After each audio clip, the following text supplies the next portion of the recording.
76 years of love, and then she chose herself. Margaret Thompson had always believed that love, once forged in the fires of hardship and devotion, would be her steady companion in old age. At 76, she found herself surrounded not by the warmth of family, but by the quiet, creeping stillness of a house that once rang with laughter. Her two-story home in a leafy suburb of Ohio had seen it all. The early years of marriage to her husband Robert, their children's birthdays, graduations, holidays, and late-night chats on the porch swing. Margaret had helped design the home with Robert, back when they were young and full of dreams. He had worked in construction. She had worked as a cashier at a local grocery store.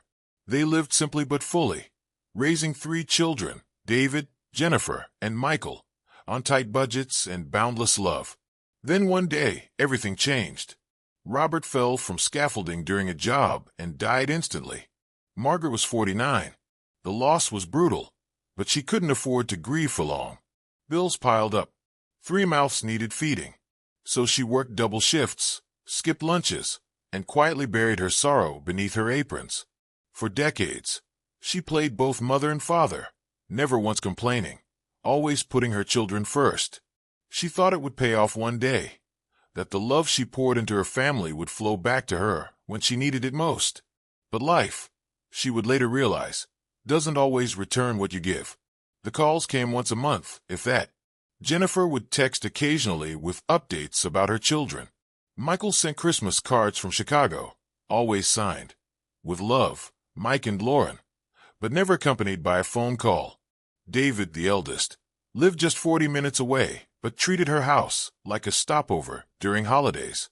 Margaret tried not to feel resentful. They were busy, she told herself. They had careers, families. She would just have to be patient. But patience wears thin when paired with loneliness. It was a chilly morning in February when Margaret's foot slipped on the bathroom tile. She hit the ground with a thud and cried out, but no one came. Her phone was in the kitchen, and for nearly 5 hours she lay there, afraid to move. When she finally dragged herself to her feet and reached the phone, her hands trembled as she dialed David. "Mom, I'm at work. I'll call back later," he said hurriedly. Hours later, Lisa, his wife, called instead. "You really should sell the house and move to a retirement home," she said. "It'd be easier for us too." Margaret hesitated. "I've thought about it." "Oh, that'd be such a relief," Lisa said, almost too quickly. Margaret paused. The line went quiet. Then, without a word, she hung up. The realization hit her like ice water. Her safety wasn't their concern.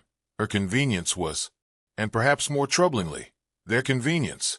Still, she decided to bring it up at their next family dinner, which only occurred because she invited everyone for what she called an important announcement. The dinner itself was awkward and short. The kids had barely finished their meals before she spoke. "I've decided to sell the house and move into a retirement community," she said evenly. The responses came quickly. Lisa looked visibly relieved. "Honestly, we were worried we'd have to take care of you." David nodded. "A facility is safer, and we won't have to handle emergencies." Jennifer, who had said little all evening, leaned over to whisper to her husband, but Margaret caught it anyway. "If Mom moves in with us, we'd need to update the will first." It was like being slapped. Margaret sat there silently, sipping her tea while the world she believed in quietly unraveled. That night, she didn't cry. Instead, she walked through each room of her home, touching walls, photographs, furniture. She remembered the smell of pancakes on Saturday mornings, Robert's humming from the garage, the children running through the backyard. She whispered goodbye to each memory. The next morning, she contacted her lawyer and rewrote her will.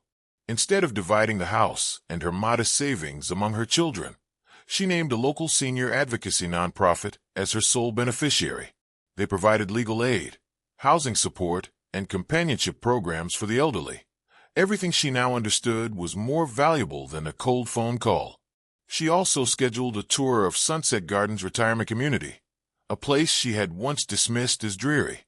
To her surprise, it was filled with life. Residents tended garden plots, played piano in a communal lounge, and gathered for watercolor painting classes and book clubs. The director, a warm woman named Angela, greeted her like an old friend, and walked her through every inch of the facility. A week later, she moved in. It wasn't easy, parting with a home that had defined her life. But Margaret felt something she hadn't felt in years, liberated. She threw herself into activities. She took up painting, despite never having held a brush before. Her first portrait was a smiling version of herself, arms outstretched, in a field of tulips. She labeled it Becoming. Margaret also joined the garden club and surprised herself with how much joy she found in coaxing tomatoes and roses from the soil. Every morning began with yoga and ended with tea and laughter shared with new friends. It didn't take long for her children to notice the change.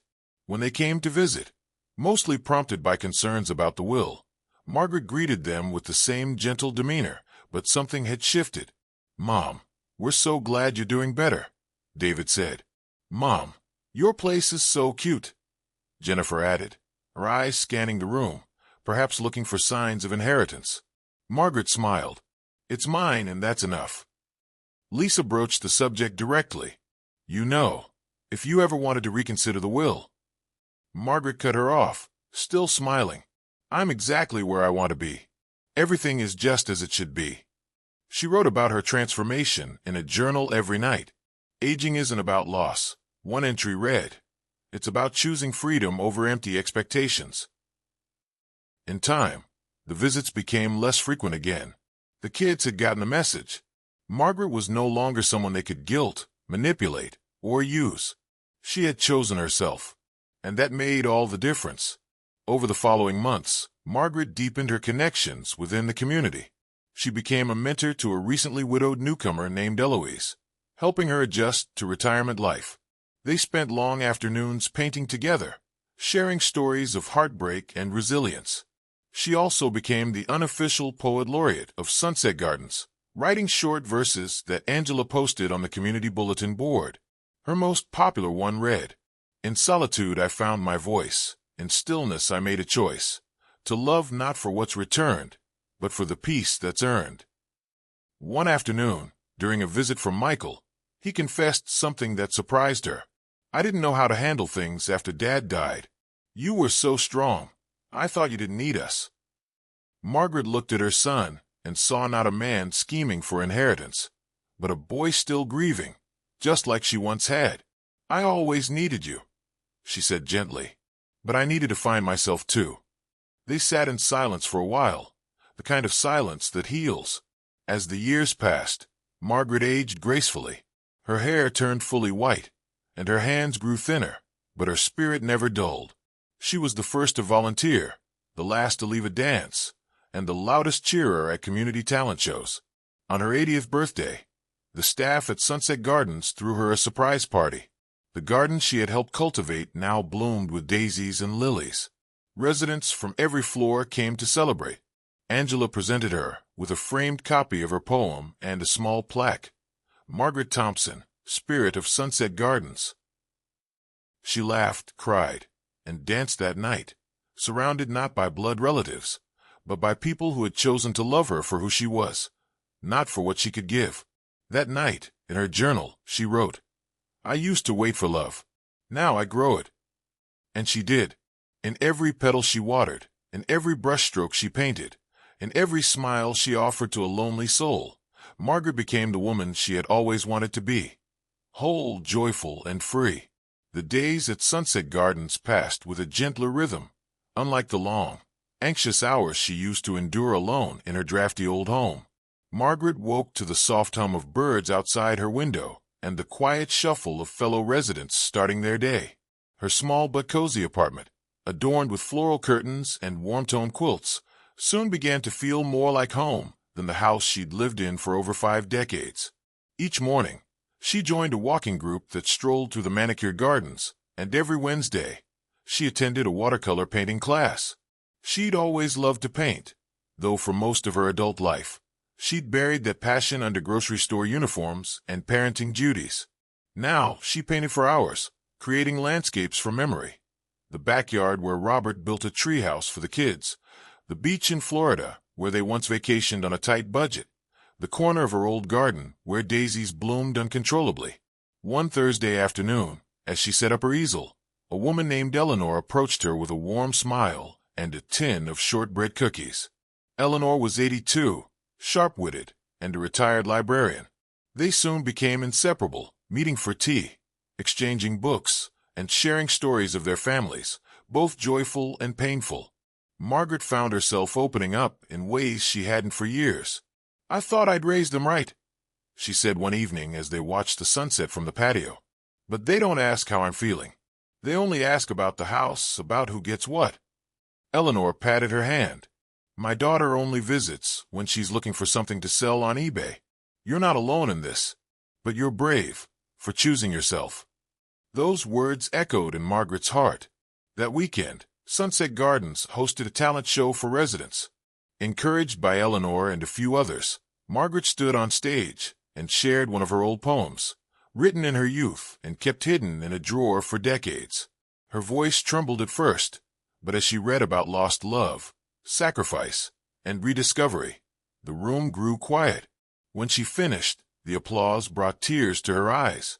In the audience sat Thomas, a retired school principal with kind eyes and an old cane. He introduced himself afterward and invited her to join a weekend chess group. She had never played chess, but she said yes anyway. It was a new chapter, and she was determined to live each page with intention. Back in the world outside the retirement home, her children were growing restless. Jennifer called one Sunday afternoon. Her voice, as always, was slightly clipped. "Hi, Mom. Just checking in. Are you comfortable there?" "I am," Margaret said simply. "I've made some lovely friends." There was a pause. "That's great. Hey, have you had time to revisit the will?" Margaret smiled gently, looking out the window where Eleanor was waving at her with a watering can in hand. "I have, and I've made some changes. I decided to leave most of it to organizations that help people like me, women who've spent their lives taking care of others." There was silence on the line. "Wait," Jennifer finally said, her voice tight. "Are you saying you're not leaving it to us?" "I'm saying," Margaret replied, "that I'm doing what feels right." A week later, David visited for the first time in months. He brought a bouquet of sunflowers and a tentative smile. "I wanted to apologize," he said, sitting on the floral couch in her living room. "I wasn't there when you needed me. I panicked. Lisa and we didn't think about how you were feeling." Margaret appreciated the effort. She even believed he meant it, in part. But something had shifted in her. She no longer craved their approval. She was living for herself now, not for phone calls or appearances. "I forgive you, David," she said, "but things are different now." Spring arrived, and with it came new events at the community. Margaret and Eleanor co-hosted a poetry and art showcase, which attracted attention from a local newspaper. A reporter came by to interview them, fascinated by their late-in-life rediscovery of creativity and independence. The article ran with the headline, "Second Bloom. Seniors Find New Life Beyond Family Expectations." The story spread locally, and Margaret received letters from strangers, other older adults, widows, caregivers, who saw themselves in her journey. Some wrote about being forgotten by their children. Others simply said thank you for making them feel seen. She cried reading each letter. One was from a woman named Clara in Indiana. "My children stopped calling after I gave them the house. Your story gave me the courage to move to a senior community and start over. I'm signing up for art classes next week." Margaret wrote back to each person who contacted her. It became a small mission, sharing her lessons, encouraging others not to see aging as decline, but as a rebirth. In late summer, a new resident arrived at Sunset Gardens. Her name was Helen, and she reminded Margaret of herself from a few years earlier, nervous, tentative, unsure if she belonged. Margaret took her under her wing. "You're not here to fade away," she said. "You're here to begin again." She invited Helen to join their gardening club, helped her set up her new room, and introduced her to Eleanor and Thomas. The community felt richer now, not just for Margaret, but for others who had been afraid to let go of the past. By fall, Margaret's days were full. There was always something to do: a discussion group, a holiday bake sale, music nights with local high school volunteers. Sometimes her children visited. Sometimes they didn't. But it didn't shake her peace. On her birthday, they all came, David, Jennifer, and Michael, with grandkids in tow. There was a cake and some laughter, a few awkward silences, but also a genuine moment when Michael hugged her and said, "You seem happy, Mom." "I am," she said. "I finally understand what freedom feels like." After the party, she wrote in her journal, "For so long, I believed love had to be earned through sacrifice. But love, true love, has no price tag. I will not spend my remaining years as an obligation. I will be joy. I will be purpose. I will be me." Winter arrived quietly at Sunset Gardens. Snow blanketed the sidewalks in a clean white hush, and the trees stood bare, their branches painted silver in the morning frost. Margaret had once dreaded winter. It reminded her of loneliness, of long, silent evenings, staring out the window of her old house, waiting for a phone call that never came. But now, winter felt different. There was warmth in the halls of her new home, laughter during game nights, and hot cocoa served with a smile in the common room. She began volunteering in the on-site library, reorganizing books and reading aloud to residents with limited vision. Once a week, she also hosted a journal writing class. At first, only 2 residents showed up, but as word spread, the group grew. Margaret encouraged others to document their lives, their regrets, and their dreams, something she herself had only recently started doing. One day, a man named Arthur, a quiet widower with trembling hands, shared a letter he'd never had the courage to send to his estranged daughter.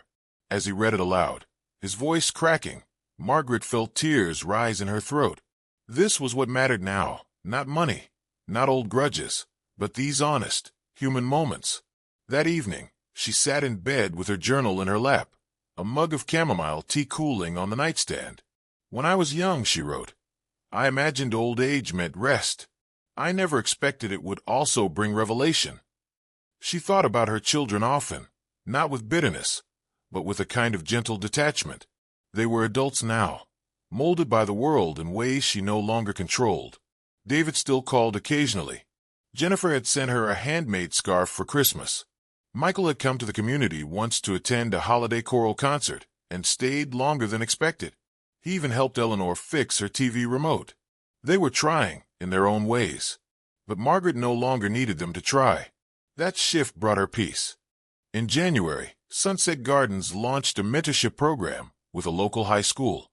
Teenagers came weekly to talk with residents, share their tech skills, and record oral histories for a student documentary project. Margaret was paired with a bright-eyed girl named Sophia, who reminded her so much of Jennifer at that age, sharp, driven, and full of questions. "Why did you decide to move here?" Sophia asked one afternoon as they sipped tea together. Margaret paused. "Because I wanted to live again, not just survive." The teen looked thoughtful. "Most of my friends say they never see their grandparents. They say old people don't understand them." Margaret chuckled. "Most of us were once rebels too. The world just made us quieter." Over time, their conversations grew more personal. Sophia shared her fears about college, about not knowing what she wanted to be. Margaret offered no perfect answers, just stories. Stories of mistakes and courage, of holding on and letting go. And in that exchange, she saw her own worth reflected in the eyes of the next generation. As the snow melted into spring, a surprise letter arrived. It was from Jennifer. "Mom, I've been thinking a lot about what you said, about living for yourself. I guess I've been so busy trying to be a mother, a wife, an employee, that I forgot what it feels like to be a daughter. I'm sorry. I'm trying to be better. Love, Jen." Margaret sat with the letter in her lap for a long time. Her heart didn't leap. It didn't ache. It simply felt calm. She wrote back with warmth, without expectation. That spring, the retirement community planned a large intergenerational art exhibition in collaboration with local schools. Margaret's paintings were selected to be displayed, her landscapes and abstract pieces now hanging proudly in the town library alongside photographs, student essays, and ceramic sculptures. At the opening reception, surrounded by neighbors, students, and fellow artists, Margaret spotted her children standing in the corner. All 3 of them, David, Michael, and Jennifer. They hadn't told her they were coming. Jennifer approached first, arms folded tightly. Your paintings are incredible, Mom. I didn't know you could do that. Margaret smiled. I didn't either. Not until I gave myself the chance. David hugged her next. You look happier than I've seen you in years. Michael nodded. I think we underestimated you. Margaret raised an eyebrow, playful. I underestimated myself too. They spent the evening mingling, watching as children admired Margaret's paintings, pointing out their favorites. Her piece, titled The Empty Nest in Bloom, a watercolor of a cracked eggshell nestled among blooming flowers, drew the most attention. By the time summer rolled around again, Margaret was known by everyone at Sunset Gardens, not just as a resident, but as a teacher, an artist, a mentor. She was asked to speak at the town's annual Voices of Our Elders event. Standing at the podium, dressed in a navy blazer and floral scarf, Margaret looked out at the crowd of young and old. Her voice, once timid, now carried with quiet authority. I used to think growing old meant shrinking, losing pieces of yourself. But now I see that it's the opposite. It's expansion, the shedding of what doesn't matter to make room for what does. For years, I waited for others to make me feel seen, valued, remembered. But freedom came when I stopped waiting and chose myself. Applause filled the room. Eleanor gave her a standing ovation, tears streaking her cheeks. Thomas beamed from the front row.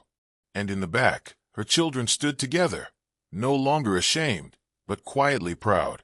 One evening, a few weeks after the speech, Margaret sat on a bench in the community garden, watching fireflies drift lazily across the dusk-lit hedges. Thomas joined her, holding 2 cups of lemonade. You ever think you'd be famous in your 70s? He teased. She laughed. Not famous, just finally real. He raised his cup in a toast. To living on your own terms.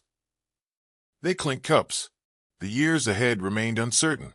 There would be losses, as there always are in later life. But Margaret no longer feared them. She had built something that couldn't be taken away. A sense of self not rooted in obligation or sacrifice, but in purpose, creativity, and connection. And when people asked her what she learned most from growing old, she always said the same thing. That love isn't measured by how much you give others, but by how gently you hold yourself. Asterisk. And when people asked Margaret what brought her the most joy at 80, she simply smiled. I've learned that love isn't measured by sacrifice, but by the freedom you give yourself. What do you think about Margaret's journey? Like if you believe aging can still be a fresh beginning. Share to spread the message. It's never too late to choose happiness. Comment below. What would you do in your golden years? Stay trapped in loneliness or bravely reinvent yourself like Margaret? Subscribe for more heartwarming stories about love, family, and courage. Asterisk, asterisk. Every like, share, and comment fuels our mission to tell more meaningful stories.